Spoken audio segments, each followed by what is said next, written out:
Hello smart people, here is another interesting problem on SAT. Now we have the following options. We just need to solve this problem and see which of these options will be correct. If f of x, which is function of x, is equal to minus 2x plus 5, what is function of minus 3 equal to?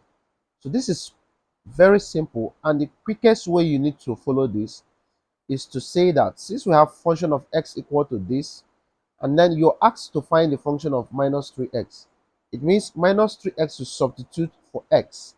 So we have f of minus 3x will be anywhere you see x, just substitute, plug in minus 3x. So I have minus 2 into minus 3x plus 5.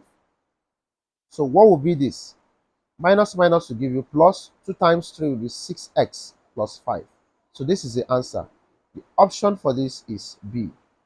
I hope you found this video helpful. Please make sure to like my video, subscribe to my channel, turn on the notification bell so that when I upload new video, you get notification, and please share.